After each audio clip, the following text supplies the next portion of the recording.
Hello everyone, आज का topic है झारखंड राज्य गठन में भारतीय जनता पार्टी की भूमिका का वर्णन करें। वह भारतीय जनता पार्टी भाजपा के नेतृत्व वाली केंद्र सरकार ही थी जिसने अलग झारखंड के लिए कानून लाया और झारखंड राज्य का स्वतंत्र अस्तित्व का सपना साकार हुआ। अतः झारखंड आंदोलन में भाजपा का अत्यधिक महत्व है। इस पार्टी का गठन 1980 ईस्वी में हुआ था। इससे पूर्व इसे भारतीय जनसंघ के नाम से जाना जाता था। 1977 ईस्वी में गठित जनता पार्टी का प्रमुख घटक भारतीय जनसंघ था, जिसकी स्थापना 1951 ईस्वी में श्यामा प्रसाद मुखर्जी ने की थी। 1979 ईस्वी में जनता पार्टी का जब विघटन हुआ तो भारतीय जनसंघ ने अपने को भारतीय जनता पार्टी के रूप में पुनर्गठित कर लिया। झारखंड क्षेत्र में जनसंघ पहले से स्थापित था और जेपी आंदोलन की लहर ले उसके कुछ प्रतिनिधि यहाँ से विजयी भी हुए थे, परंतु अलग झारखंड को लेकर भाजपा की सक्रियता 1989 ईस्वी से दिखनी शुरू हुई।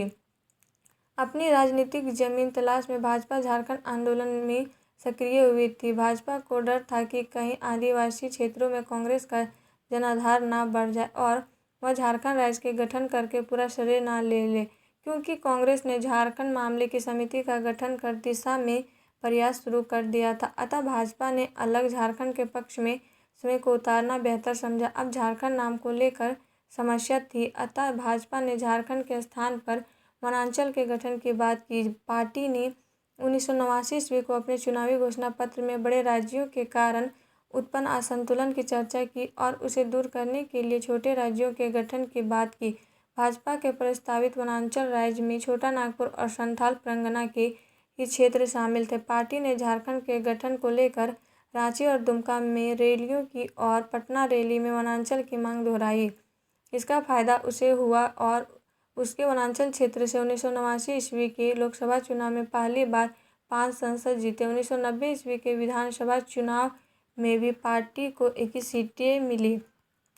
झारखंड क्षेत्र में भाजपा का कद बढ़ने लगा था। उसका यह कद आने वाले अगले चुनावों में और भी अधिक बढ़ गया था। 5 मार्च 1993 ईस्वी को लोकसभा में भाजपा के सदस्य जगतवीर सिंह द्रोण ने वनांचल झारखंड राज्य की स्थापना का प्रस्ताव उठाते हुए कहा कि आज़ादी के 45 वर्ष बीत गए, किंतु छोटा नागपुर और संथाल परगना के 16 जिले विकास की रोशनी से कोसों दूर रहे। अतः यह केंद्रीय सरकार का दायित्व बनता ही है कि वह झारखंड महापरिषद के प्रस्तावों के मानते हुए झारखंड राज्य की स्थापना करे। 1995 ईस्वी के विधानसभा चुनाव में पुनः भाजपा के 21 स्थान मिले। 1996 ईस्वी एवं 1998 ईस्वी के संसदीय चुनाव में उसने 12 स्थानों पर सफलता प्राप्त की, जबकि इन दोनों चुनावों में झारखंड नामधारी पार्टियों का खाता हो नहीं खुला। पार्टी ने 1998 ईस्वी में वनांचल क्षेत्र के लिए अपना जो चुनावी घोषणा पत्र जारी किया वह अलग झारखंड आंदोलन के कारणों के दस्तावेज था।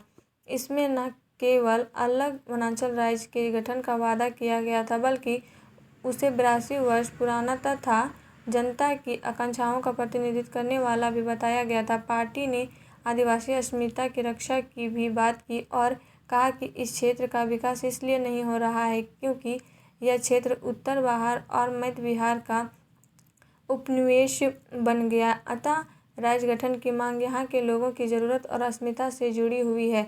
इसे लुभाने घोषणा से झारखंड के लिए आकर्षित हुए। झारखंड के लोग समझने लगे कि उन्हें भाजपा ही एक नया राज्य दे सकती है।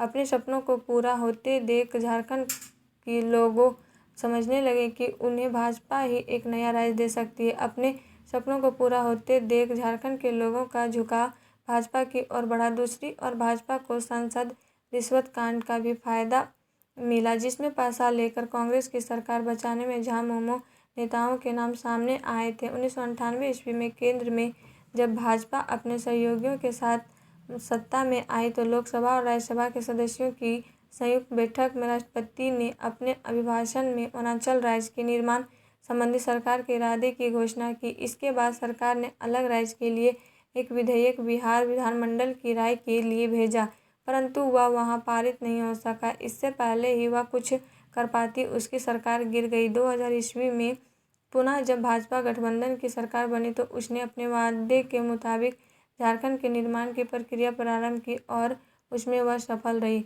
इस प्रकार अलग राज्य के रूप में झारखंड का गठन भाजपा की देन है। भाजपा ने यहाँ के लोगों को अलग राज्य की सौगात दी और यहाँ के लोगों ने बदले में झारखंड में भाजपा को स्थापित कर दी। झारखंड की पहली सरकार भाजपा के ही नेतृत्व में बनी थी और 17 वर्ष के जीवन काल में सबसे अधिक सत्तासीन होने वाली पार्टी भी भाजपा ही रही। और आप लोग को वीडियो अच्छी लगी तो please like and subscribe my YouTube channel and share ज़रूर करें।